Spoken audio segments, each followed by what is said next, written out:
Good morning, everyone. Once again, it's Wednesday morning. It's 10 o'clock. Can you believe it? Another week has passed, and it's time again for us to do an in-conversation with. Today, I have the absolute honor of being joined by Beks Houston from Smash Marketing, and we're going to be talking about something really exciting today. We're going to be talking about SEO. For people who don't know what that is, it's search engine optimization. It's basically about Google and how to sort of work around Google. So, morning, Beks. Thank you very much for joining me today. And please, could you introduce yourself to the world out there? Morning, everybody. I am Beks Houston.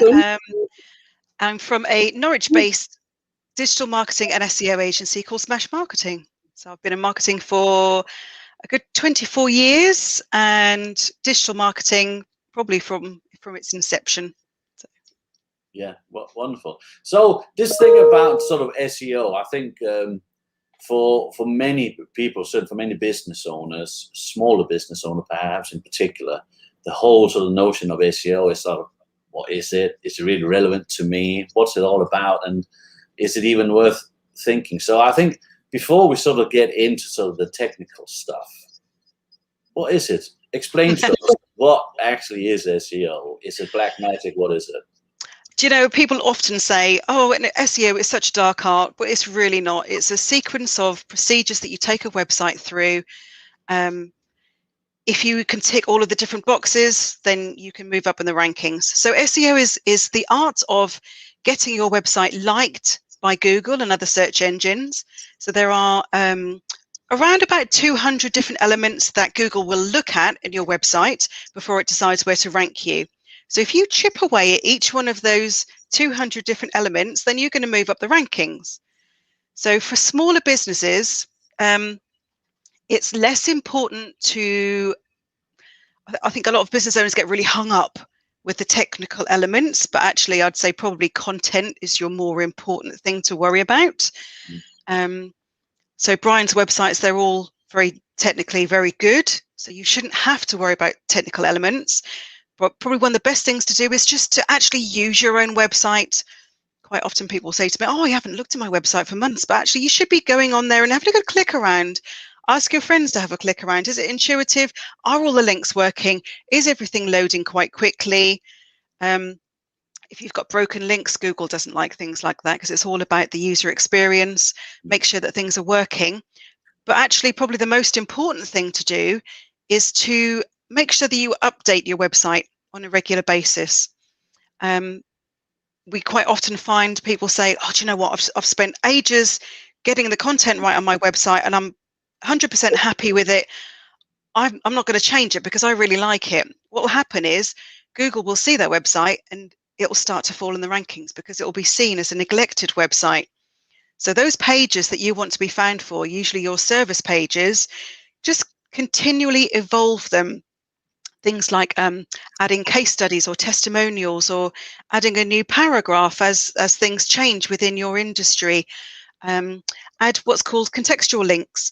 So it might be a link from one page to another page within your website, because actually that's the way that Google will crawl your website. It will come to your website through a link, and then it will follow all of the links within your website to understand the site navigation and all of the different pages that you've got within your site. So just keep tweaking, keep evolving, and adding new content. I think you're getting into a really big topic there, which is great. I just want to put out there to everyone who sort of comes in and joins us and sees us having this conversation. If you have any questions about SEO, it doesn't matter how complex or how simple, please put them into the comments box. And when I say we are, I mean obviously Beks, he will try her very, very hardest to answer you here on the live stream. If we can't answer you here live, then we will do the research and come back to you with an answer after. We'll promise you that. So I just want to maybe take a step back before we get too technical into specific things. I don't know about you, but I find quite a lot, because we obviously get in contact with a lot of people when we build their websites for them. And when I sort of start talking to them about Google, fundamentally, a lot of people don't actually realize how important, big, and powerful Google is. I'm still quite amazed in this day and age of how uneducated people are of the sheer size of Google. Is that an experience you're finding as well? Yeah, definitely. So Google, when we think of Google, we think of the search engine, but there are so many more elements that you as small business owners can use. So the first thing to probably think about is Google Analytics. Google Analytics is free to use. You'll have a piece of tracking code put onto the website. Now, this is a free tool that you can use to understand a lot about your own customers. You can see how many visitors you've had per month, how old they are, where in the country or the world that they are, how long they spent on your website, what your bounce rate is. Now, your bounce rate is when somebody comes to that page, and if they immediately click back to the search engine, that's seen as a bounce. And a rule of thumb, anything over 50% bounce rate, so half of the people that visit your website, if they then click away, then that's about average. More, the higher bounce rate, you probably want to be looking at the content on the website, because they obviously didn't feel that they'd found what they were looking for. So you want to start looking at the user experience, and anything less than that is deemed as good. So another tool is Google Search Console. Now, Google Search Console is quite a big beast, but it will tell you what Google thinks of your website from an SEO, from a search perspective. So that's a good free tool to use. When you first start planning your website, you should do what's called keyword research. Now, Google's got another tool, and it's the keyword planner tool within the Google Ads platform. Now, that's completely free as well, so you can go onto the Google Ads platform, go into the keyword planner tool, and see how many people are looking for certain keywords within your niche. So it's really important to understand what people are typing in and what you should optimize your pages for using that free tool. So that's another one. Also by Google, and never to be underestimated, is Google My Business. So Google My Business is, sometimes if you type in, I don't know, local butcher, and then you get a list within a map. So that's called your map pack. So it's really important to get listed in there. And the way to get listed higher is by inviting your customers and clients to do reviews. And if you get sort of 5-star reviews, then you will move up the rankings within Google My Business. It's also really good practice to keep it updated, add content to it. So you can add events and testimonials and photos and videos, offers. You can put your products and services in there. So that's really good. And also when you link it, so the way you set it up is if you're a registered company, you'll automatically have a listing there. You just need to go in and claim the listing.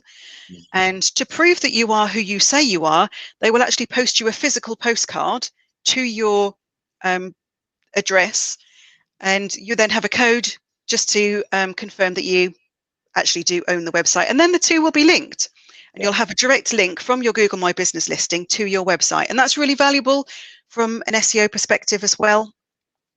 And then that brings us to the big monster that is Google, the search engine. So as I mentioned, there are so many factors that dictate where you will be displayed.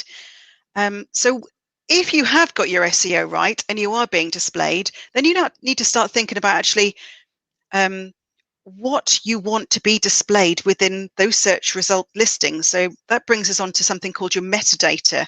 And that's your meta titles. That's usually the blue line that's displayed in search. And then you've got your meta description, which is the paragraph of text that everybody skim reads before they decide which results to click on. So you need to have written those within the back end of your website as well. So those are all kind of the Google tools that spring to mind immediately.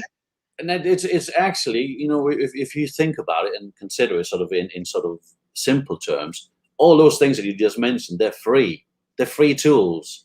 And what I come across a lot is that people just never it never comes to the mind, because they find it very difficult to imagine how big that search part actually is. And the latest stat that I normally give people is that, because I, like myself, you probably do lots of networking where we get these 40 seconds to present ourselves. And I normally say to people, the way to look at it is that during the 40 seconds, there will be 4 million searches made on Google. That's something that people can sort of think, 4 million searches in less than a minute. Wow, for free, really? That's quite. So they become something, because I find a lot, in one of the reasons why I'm grateful you're here today, is that people find this whole area of SEO really quite sort of, it's type thing, because we use a lot of, I'm probably guilty of it as well. We're using a lot of stuff like metadata, meta title, all this kind of stuff that the layman don't really sort of know what is. So I just want to sort of talk a little bit about sort of the content, because obviously putting in the description and then all that kind of stuff is really important into the back end of the websites. But before we get to that, content. What kind of content does Google like the best in terms of being effective in? Because, as small business owners, time is of a premium. We only have so many hours in the day that we can do stuff. So how do I get the best bang for my buck in terms of creating some content that Google likes? I would say that you need to do a competitor review, because it's all about being the best. Now, if your competition has, I don't know, 1,000 words on their page, then you need 1,500 words. If they've got a video, you need a video. If they've got a site that's super speedy to load, then yours needs to be super speedy. If they've got, we haven't spoken about backlinks, but if they've got 20 backlinks to a certain page, then you need 30 backlinks to a certain page. It's all about being better. What is a backlink? Tell us. So backlinks are links from another website to your website. So these aren't internal links from one page of your website to another page. These are links from another website that sits on the internet. So if you're a local company, then local links are really valuable. So if, for argument's sake, if you run a pub, then Paul's Butchers down the road is a really good link for you. Not all links have got the same value. So a link from, say, the BBC would be super valuable. But a link from Paul's Butchers is still valuable because it's a local thing. Of course. Yeah, So, I mean, there are lots of directories that you should be listing on as well. Now, directory listings are very low value, but they serve another purpose, this thing called citation, which is getting your NAP files, your name, address, phone number files across the internet, because Google will follow backwards all of your links, all the people that are linking to you, they'll follow back out again. And the more links that you have, the more credible your website is. And a lot of it is about trust. Okay. So I think an obvious question would be for anyone who's a small business owner, it's all well and good. So I have a business in a city. How do I get my links onto those local websites? How do I actually get that done? Because as I say, my office work is from 8 in the evening to 8:30 when I got time after I've done my day's work. So how do I achieve that? There are lots of different techniques that you can do. So the directories is literally just go onto the directory and register your details and upload your information. So that's easy, tick. When it comes to nurturing backlinks, it may be probably one of the easiest things is to write a testimonial for somebody. So if going back to my pub example, if I've got a pub and I've got a relationship with Paul's Butchers because he supplies my lovely sausages, then I can do a testimonial for Paul's Butchers. Been using Paul's Butchers for 10 years, amazing sausages, great feedback from our customers. Wouldn't hesitate to use Paul's Butchers for all of of their potential clients. Now that's a testimonial they're going to be happy to put on their website because it's glowing. Yes. And all you need to do is ask in return is for a link back to your website. So that's a good, easy one to do. Yeah, no, that sounds great. That sounds great. It's about you're building that relationship with another business as well. So I think that's a fabulous idea now. And I think it's probably not something that any one of us are doing enough, So I certainly don't. So that's a tick for me that I need to think about. I need to approach people in that way because why wouldn't I? It benefits all of us. So I think that's a great tip. So again, I think another question that sort of springs to mind is how often do I need to put, because I keep hearing this thing about, I keep preaching to my clients as well, you need to put content on your website as often as you can manage, really, So what's from a a Google SEO point of view, what's the best sort of amount of content? You mentioned before 1,000 words, 1,500 words a video. How often though? How often do we need to do this? So we have clients and we update their content on their service pages every other month. Once again, it really does come down to who your competition is and how active they are. Okay. So if they're more active and you want to beat them, then you need to be more active than they are. Right. I would say, as a rule, a lot of people put high importance on blogging. Blogging is important, but if you're going to put time aside for blogging but not put time aside for updating your content, I would recommend that you spend more time updating the content. Right. Okay. Yeah, that's fair. I think that's fair. So obviously, if your content on the website is great, then obviously you can focus on the blogging part, can't you? So what's your? I'm interested to sort of get your view on the whole YouTube piece, because as you and I know, and a lot of people out there know, YouTube is owned by Google. We are streaming live on YouTube right now, together with LinkedIn and Facebook. I'm a big fan of YouTube. What's your view on YouTube and using YouTube videos embedding in your website in terms of SEO? So like you said, YouTube, Google owns YouTube, and it's classed as the second biggest search engine and it's only second to Google as the search engine itself. People like to watch their content rather than read it. So it's a massive search engine. When you upload a transcript, your video is indexed. So when you look for something, those videos will appear on search. So it's a really good idea to get your videos onto YouTube and put in the keywords, put in description, make sure it is fully optimized, and then use the embed code to put that video on the website. That way you haven't got all of that memory hungry stuff that's going to slow down your website, which is perfect, especially as there is a new algorithm change launching this month. Okay. So yeah, very, very important to make sure that your website is super fast and doesn't take long to load up. If not, your page just won't be displayed.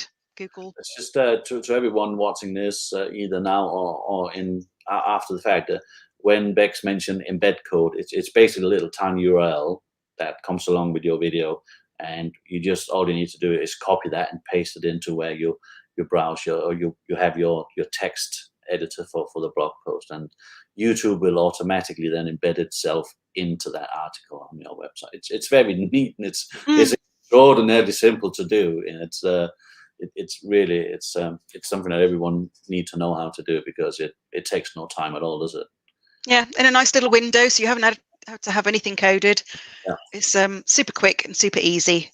Yes, it is. It is. So I'm interested to ask you, because you just mentioned the new algorithm thing that's coming out and the new update. So can you tell us a little bit about that? What's that involved? What's the big change putting forward to us now?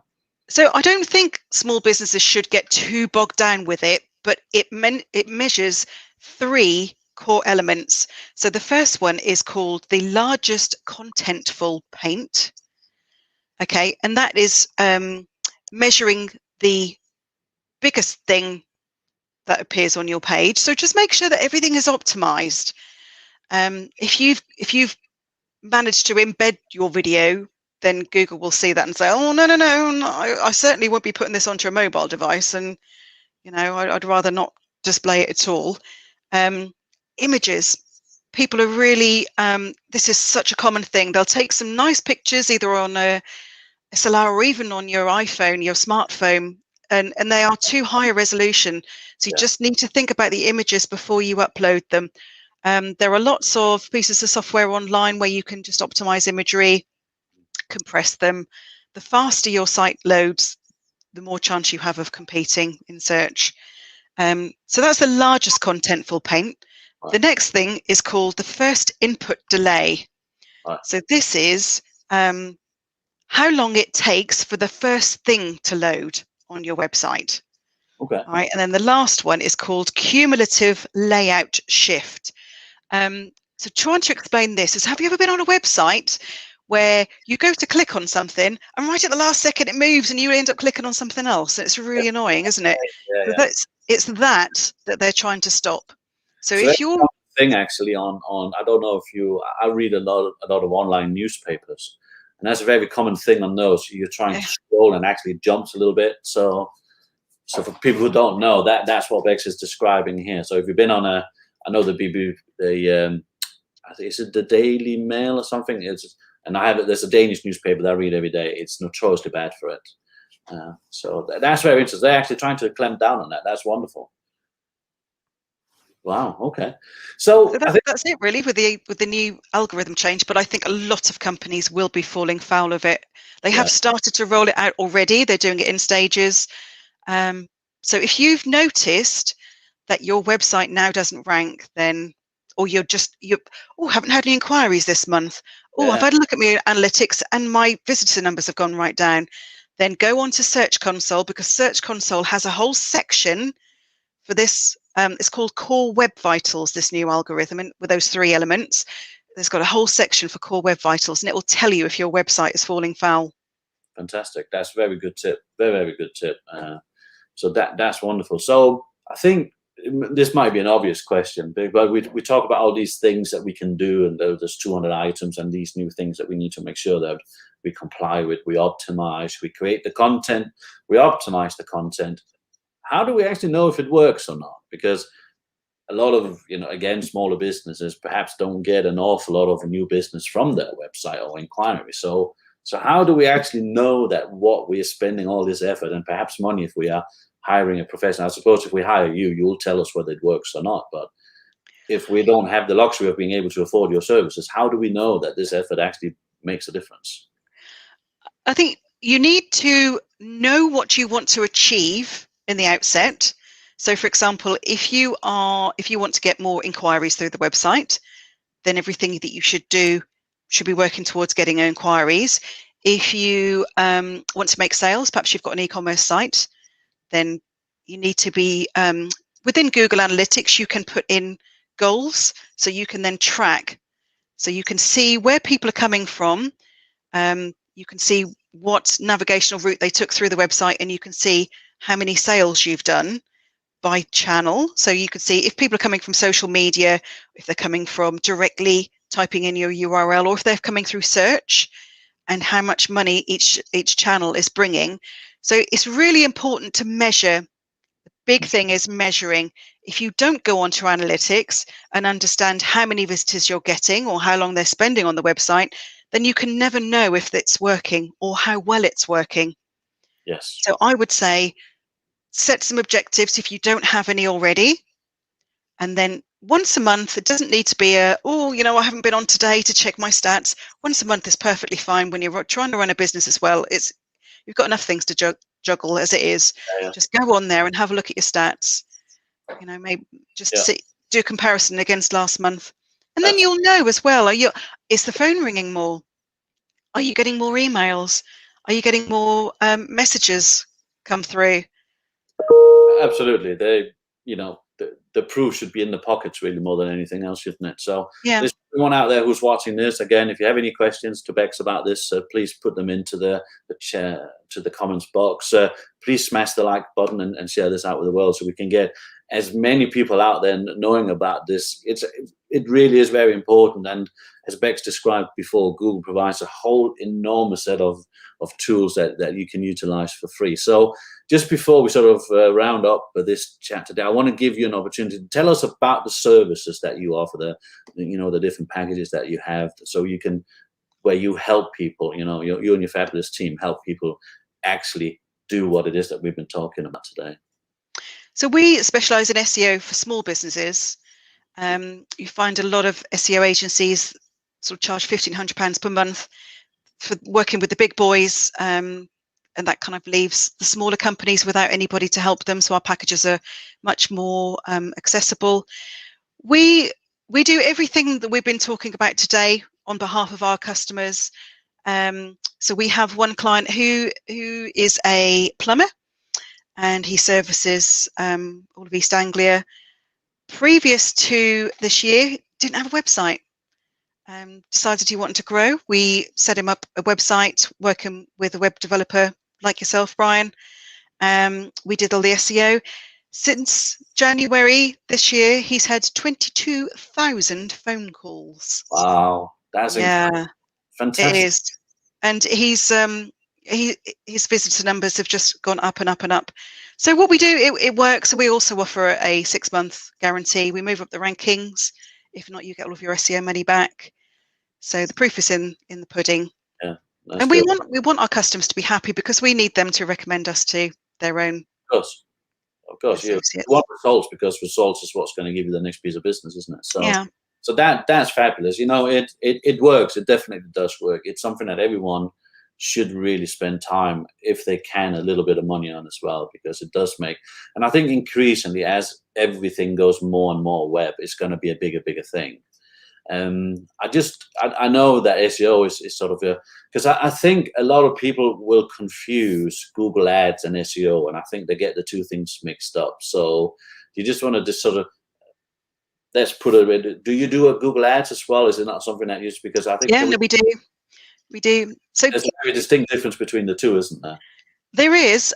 Okay, so if you're on the search results pages, usually the first few results at the top will be adverts. So these are paid for, and the people who are advertising will pay only when their results are clicked on.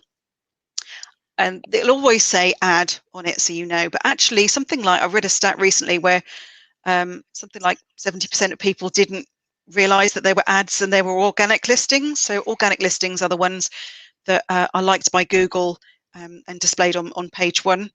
That's your sweet spot where you want to get. You want to get in results 1, 2, 3 of the organic listings on page 1. Okay, so Google SEO can be a slow burn. So you tend to don't really see results within the first 3 months. 6 months is when you start to really see the results. So in the interim, you can use Google Ads to be displayed on page 1 of Google. So the way it works is you pay on the you pay for the keywords that people are clicking on. So Brian, if we were to use you an example, if you were to do a Google Ads campaign for websites for small business, then you would bid on that term, and then if you, Google will then assign you a quality score for each of the keywords. So maybe you've got web development for printing companies. Let's say you had that, and you also had the web design for small businesses, the 2 different keywords that you're bidding on, but you didn't have web development for printing companies on the page, the landing page that you're taking people to. So your quality score for that key phrase will be a lot lower. So anybody else that does have that key phrase within their page will be paying less than you and being displayed higher than you. So if you flip that around, if you haven't got a high quality score on a key phrase, you'll be displayed below them and paying more. So it's really important to spend time optimizing your landing page. Landing page is the page that you take people to. It's not necessarily a standalone page. It can be a page within your website that's well optimized. And what you need to think of is a one-stop shop. You've paid to bring people to this. You need to give them all the information that they need to be able to make an informed decision on whether to contact you or not.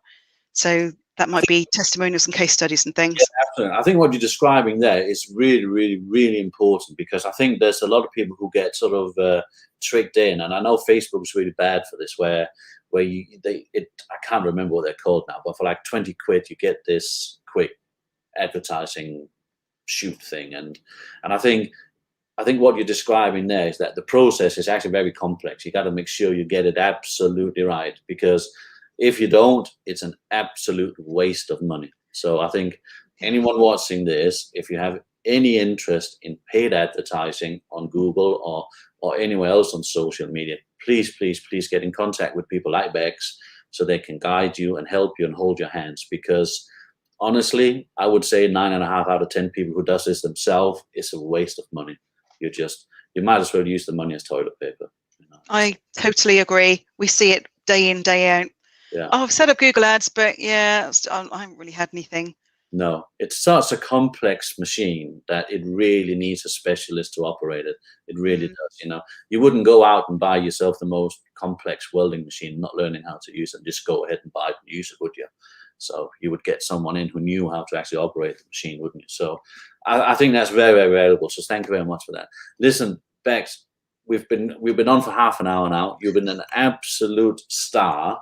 I think you've told us some fantastic, valuable things. So I want to thank you for spending your very busy day with us here today. Thank you. Everyone who's watching this, again, if you're seeing this after we finished now here today, if you have any questions, Beks' website is in the ticker. Please go and have a look at her amazing services that she and her team provides. You can also go on Facebook and LinkedIn and follow her there. I can't recommend her services enough. So thank you very much, Beks, for joining me. And for everyone out there, that's it for our little stream today. We're going to have a little break next week from this. I'm going to take some personal time, so have a day off. But we will be back again very soon. Follow us and have a look online and make sure you follow these broadcasts. And you have a nice day out there, everyone. And we shall see you all live again very soon. Take care. Thank you, Beks. Hi, my name's John, and I'm one of the web guys. I'd like to tell you about our amazing product that I'm certain you'll love.